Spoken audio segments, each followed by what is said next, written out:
Creating simple rhythms help make life easier, not harder. Today, I'm going to be sharing practical ways I keep our home organized with little systems that help to make the day run a bit smoother.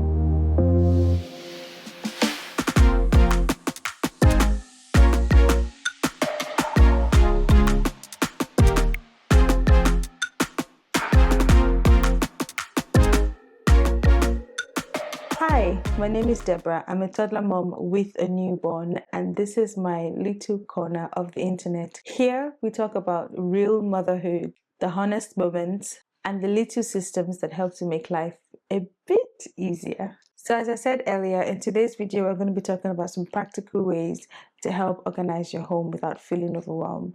These are some of the things that I'm also doing currently. You're hearing breathing sound at the moment because I've got my baby here with me. He won't let me put him down, so we're doing this video together. Show them your hands. Okay, let's get started. My very first point is to start small. When one space has order, every other space in the house starts to feel a bit calmer, starts to feel a bit put together. So you can pick one area in the house, whether it's the children's room, whether it's the kitchen, whether it's the living room. I would say go for that place that is highly used and try to create designated areas for things. So for example, your living room, if your children will tend to play in the living room quite often, and you know that when you have visitors, that's one place that people will see first, I would try to create space in that living room where the children's toys can go into designated areas for the blankets, the cushions, and things like that, so that at the end of the day you just know that, okay, this is going here, this is going here. Having designated areas for things is very, very, very important to helping you feel a bit more organized in your home. Okay, so point 2, I would say, is to create daily systems or routines. And what I mean by this is pick a routine or a system or something that you know you're going to be doing daily, whether it be 30 minutes per day. For example, with myself, I tend to do hoovering daily. I make my bed. First thing when I wake up in the morning, anything that will make me leave my room without making my bed that day, I probably won't be able to come back upstairs to make it, because once I come downstairs, it's just one thing or the other. We need to do this, I need to do that, I need to move on to this. So as soon as I get up in the morning, I just lay my bed. That is one routine, that is one out of the way. The next thing I try to do is, if I've got laundry to fold, I would fold that. All of these things I'm saying to you guys, I'm not saying it from a place of perfection, because I'm still trying to perfect everything. So I'm not coming to you like, oh, I've got it all together. No, I don't. But these are things that I'm doing that are currently working for me. I can see improvement. My house feels a bit more calmer. Things feel a bit more organized. I'm not waking up on a Saturday morning or a Sunday morning, I'm like, oh my God, I need to do all of this cleaning, because of some of these daily routines that I am doing. So very simple: hoovering every day, folding clothes daily, taking out the dishes from the dishwasher immediately you come downstairs, and getting ready, washing your plates as you use them straight into the dishwasher, not leaving them to do at the end of the day. So those little things, a minute here helps to reduce a full end of day 1 hour chore. One basket a day, folding clothes, picking up things around the house. Those little daily routines, you can just pick the one that you will be doing and just stick to that. The third thing I would say is make your home work for your season. Understand the season that you're in and let your home work for you for that. If you're not in that season where your house can be clean 24/7, then that's the season that you're in. That's where you're at the moment. That doesn't make you a failure. That doesn't make you less of a woman. That doesn't make you less of anything. It's strictly you adjusting to where you're at the present time. And that's a grace that I've given to myself. My home is not clean 24/7. Sometimes when the kids, especially my toddler, I can keep the house clean, and the moment he's back from nursery, within 5 minutes, everything is a mess. He needs to explore. He needs to play. He needs to do this. He needs to do that. I can't put that pressure on myself and on him to ensure that my home is constantly clean. I know that there's a system in place. I know that once he's done playing, I know where those toys are going to. He knows where it's going to. Everybody in the house knows where it's going to. So once he's done playing, if he's maybe falling asleep while he's playing, I know in 5 minutes I can put all the toys back into the basket or back into the shelf that it goes into. So understand the season that you're in. I can't always have a clean home 24/7, and that's okay. But do I have systems in place? Do I have something that I'm doing daily to just ensure that things don't get to the point of overwhelm? Just do things that work for you. Declutter your space. Very, very important. Your child is now 5 years old, for example, and you still have clothes of when they were 0 years, 3 years, 2 years, because you want to use it later on, or you're keeping it for a family member. Certain things in the house that you know that you're not currently using. I think there's something, a rule that says if you've not used something in the past 3 months, then clearly you don't need it. I'll push it to a bit 6 months. If you found that you've not touched something for 6 months, you're not using it, let it go, so that you can create space for something new, something better, or have space, a breath of fresh air. You need to declutter your space, your toys, your children's toys. There's no reason why your children's toys that they're no longer using, or that has spoiled, or they've outgrown, is still in the house. Give it away. That's why they're charities. Give it away. Give it to people. Give it to friends. Give it to church. Take it to a charity store. Let them go, so that if you need more toys, you can create space for them. I even have a rule now. I've stopped buying toys in my home, because at the end of the day, they just keep taking money from us. When the child outgrows it, what are we doing with them? So I've stopped buying toys. Decluttering your space is not just about the space, but also creating a mental declutter as well. As Africans, it's very, very, common to us that we're trying to hold on to things for the future. We're trying to keep things for when this happens or when that happens. When you need them, God will provide. I'm not saying get rid of things that are very important to you or precious to you. That's not what I'm saying. What I'm saying is not everything needs to be kept. Look around you. There's some things that you can get rid of to create space for something even better. Another point is to have systems in place. If I've got time at the end of the day, I will sit by my bedside and just write down things that I know that I need to do the next day that are very, very important. And I just have them. I think as a mom, you need to have them, whether you have them on a jotter by your side, or you have it on your phone, on your notes, or you have an iPad. But you need to have, especially with school times, when you have to be in school for different things for your child, have something where you can. There's something in nursing that they say, and I've tried to apply it to everything in my life. If it's not written down, it didn't happen.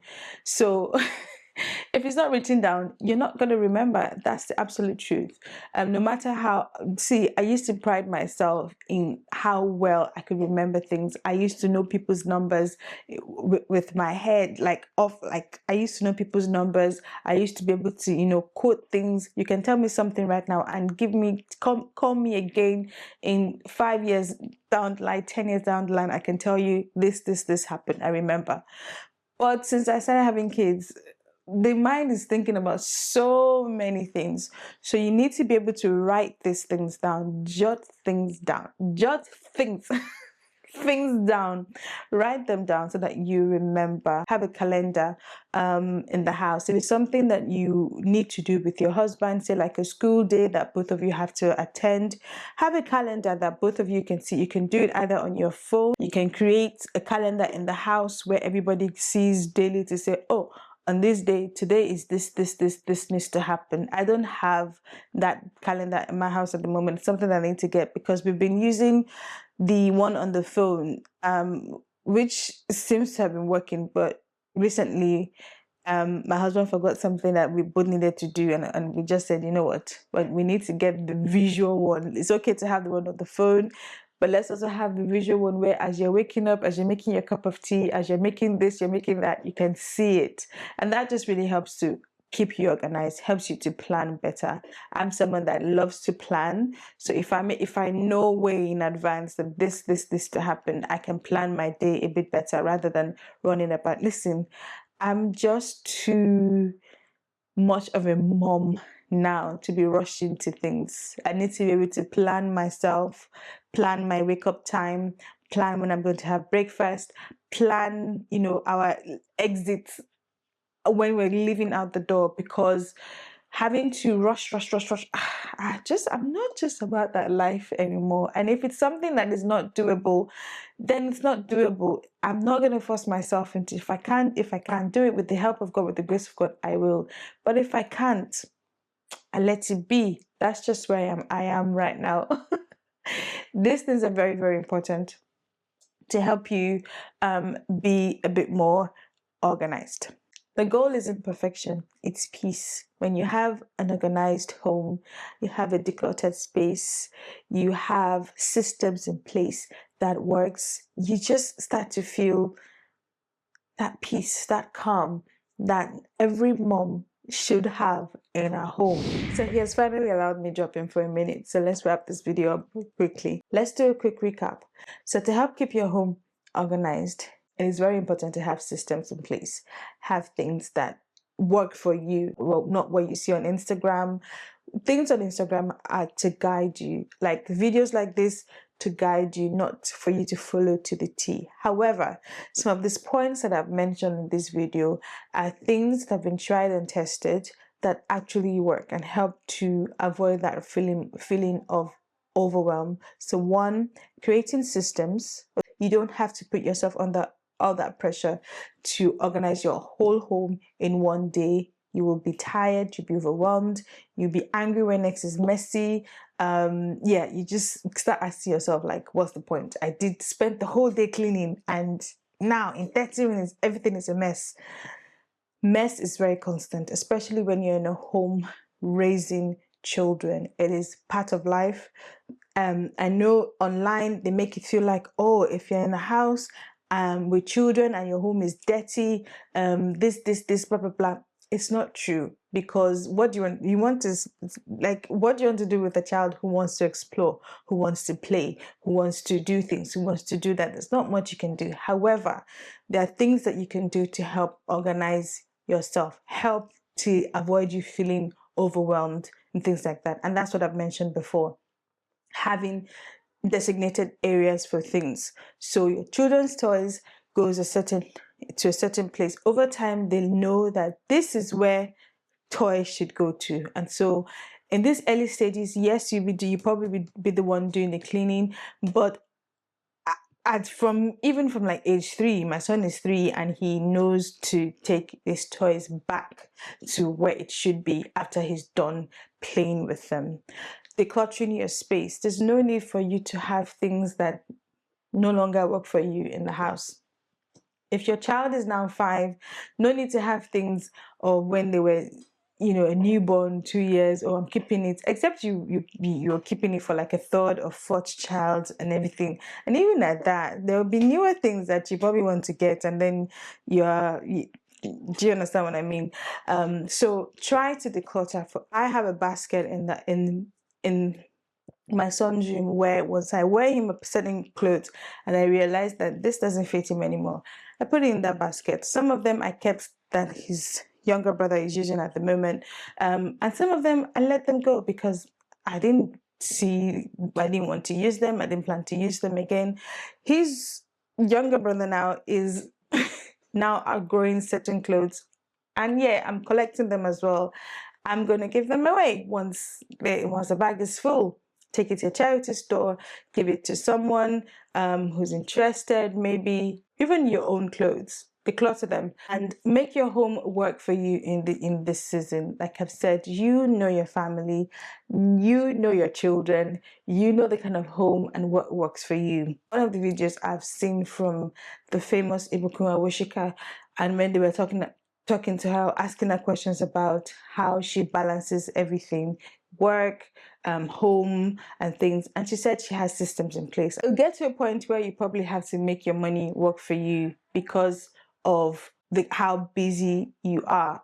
You might need to get someone to help clean the house for you. I need to employ people to do certain things for you. That's another video. We can talk about that in the future. Sorry, I feel like I'm rushing now. I hope this video has been really, really helpful. Remember, it's not about perfection. It's about creating peace for yourself. Think about what works for you and do what works for you. Thank you so much for spending time with me. Please remember to like, share, and subscribe to this channel if you are enjoying what we're on about here. I am Deborah once again, and I'll see you again in my next video. Bye, guys.